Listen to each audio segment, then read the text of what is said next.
Aujourd'hui, je vais répondre à une question d'un abonné. On m'a posé la question de savoir est-ce qu'il est possible d'être à la fois salarié et investisseur. C'est une excellente question, donc je vais prendre quelques minutes aujourd'hui pour répondre à cette question. Avant d'aller plus loin, si tu es nouveau sur cette chaîne, je te précise que sur cette chaîne, j'ai pour habitude de parler d'argent. Je parle d'investissement. Je te présente différents piliers d'investissement, d'enrichissement. On parle de bourse, on parle de business, on parle de crypto-monnaie, on parle même d'actifs dits exotiques. Je te donne également quelques astuces sur une meilleure gestion des finances personnelles. Si ce type de sujet t'intéresse, n'hésite pas à t'abonner et bien sûr à partager cette vidéo. Alors, une question très intéressante que j'ai reçue, à savoir est-ce qu'il est possible d'être investisseur et salarié en même temps? La réponse simple est bien sûr que oui. On peut être à la fois salarié et investisseur, et je dirais même que il est nécessaire d'être à la fois, quand on est salarié, d'être également investisseur, si du moins tu souhaites également améliorer ta situation financière de manière notable. Tu sais que sur cette chaîne, je parle d'argent bien sûr, et j'ai eu à plusieurs reprises à souligner le fait que on ne peut améliorer de manière substantielle ses finances personnelles que en étant investisseur ou encore en lançant un business par exemple. Donc, et même dans le cas du business, on parle également d'un investissement d'une certaine manière. Donc, si tu souhaites bien sûr améliorer, vraiment faire exploser tes résultats financiers, investir est une nécessité. Donc, le fait d'être salarié, bien sûr, ne t'empêche pas d'être investisseur à la fois. Je vais te donner quelques exemples tout de suite.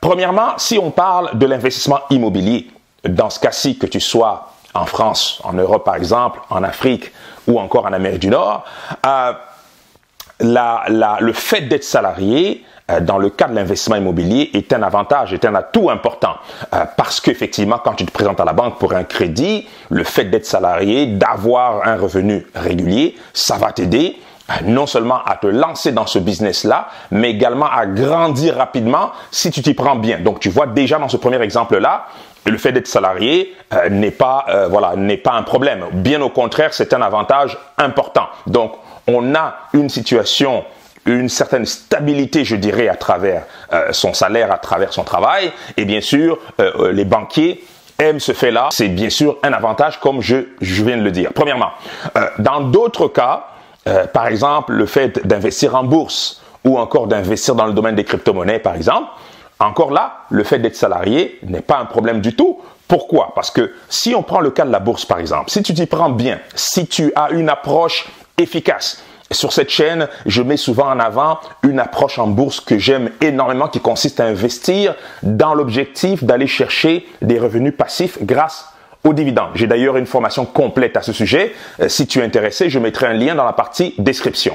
Donc, dans le cas de la bourse, par exemple, l'approche des revenus passifs te laisse suffisamment de temps pour vaquer à tes occupations, pour te concentrer sur ton travail, par exemple. Parce que quand on a cette approche-là, ça ne demande pas énormément de temps. On parle de quelques minutes par semaine, quelques heures par mois pour mettre en place ces investissements et faire un suivi intéressant, faire un suivi efficace tout simplement. Donc, dans ce cas-là, on n'est pas collé devant nos écrans comme un day trader à regarder nos écrans chaque seconde, à chaque minute et essayer de prendre avantage des petits mouvements de marché. Ça, c'est une idée reçue souvent qu'on entend quand on entend parler de bourse. Donc, l'approche, on peut investir en bourse tout en étant salarié et n'y accorder que quelques minutes, voire quelques heures par mois pour s'assurer que nos investissements fonctionnent bien.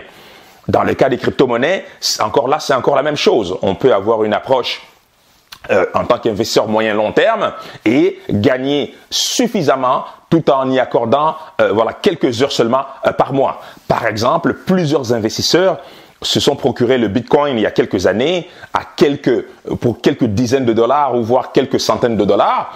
Ceux-là qui n'ont pas tradé, donc c'est-à-dire qu'ils n'ont pas eu un horizon à court terme, qui ne se sont pas amusés à vendre et acheter chaque jour leur Bitcoin, ont vu leur patrimoine exploser parce que le Bitcoin est passé de quelques de quelques dollars seulement il y a à peine quelques années à plusieurs dizaines de milliers de dollars aujourd'hui. Donc ceux qui ont acheté, qui ont eu une approche relativement passive, relativement tranquille, qui ont acheté, ils auraient pu être salariés en ce moment-là, utiliser une partie de leur salaire, de leur épargne pour acheter du Bitcoin par exemple, et sans y accorder énormément de temps, ont vu leur patrimoine exploser. Donc c'était des investisseurs, ce sont des investisseurs qui auraient pu être salariés en même temps.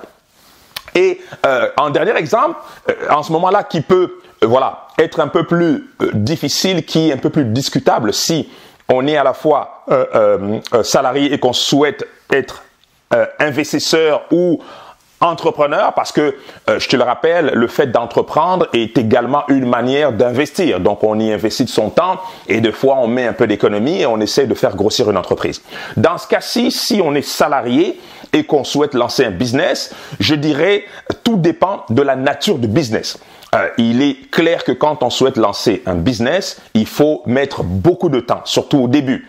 Ça demande la concentration, ça demande du temps, des fois des heures supplémentaires. Et dans ce cas-ci, le fait d'être salarié peut nous nuire un peu, ou je dirais peut rendre la tâche beaucoup plus difficile. De sorte à ce que plusieurs pourraient se poser la question de savoir, est-ce qu'il faut que je continue d'être salarié? Est-ce que je peux lancer un business tout en étant salarié? Le défi peut être important d'être à la fois salarié et de lancer un business. Dans ce cas-ci, je te dirais qu'il y a des business qui sont beaucoup plus appropriés, plus adaptés aux salariés. Par exemple, tout ce qui touche le business en ligne, par exemple. Donc, on peut lancer un petit business en ligne, par exemple un site de e-commerce ou encore vendre des produits, des formations en ligne tout en étant salarié. Par contre, si on souhaite lancer, notre entreprise prend de l'ampleur, donc notre entreprise commence à grandir assez rapidement, on peut rapidement se retrouver dans une situation où le fait d'être salarié et entrepreneur en même temps peut poser problème. Donc dans ce cas-là, on peut décider de faire le choix de quitter notre emploi, bien sûr, dépendamment de nos centres d'intérêt, dépendamment de nos objectifs, bien sûr, et surtout si on est entrepreneur et investisseur dans l'âme, et se lancer. Mais généralement, quand on arrive à se poser ce type de questions, c'est que nos entreprises, soit notre entreprise a déjà pris son envol, de sorte à ce que, financièrement, il est peut-être plus intéressant de se concentrer uniquement à l'entreprise, ou encore, on peut se retrouver dans une situation telle que, le potentiel finalement de notre entreprise est tellement énorme que dans ce cas-là, le fait de se lancer à 100% dans le business, ne pose pas de problème. Donc le risque en vaut la peine en ce moment-là, tout simplement. Voilà. Donc, j'espère que ça a répondu assez clairement à cette question. Heureusement, de nos jours, la technologie nous permet d'être salarié, d'investir en bourse, d'investir sur le domaine des crypto-monnaies, de lancer un business. Et comme je viens de te le dire, dans le cas de l'investissement immobilier, le fait d'être salarié est également un avantage, tout simplement. Voilà. Donc, j'espère avoir répondu assez clairement à cette question. Si tu n'es pas déjà abonné, abonne-toi, clique en bas sur le bouton s'abonner, partage également cette vidéo et n'hésite pas à mettre un pouce bleu, un like sur la vidéo. Ça nous aide à avoir plus de visibilité, tout simplement. Voilà. Sur ce, moi je te dis à très bientôt pour une nouvelle vidéo. Santé, amour, bonheur et prospérité. À très bientôt.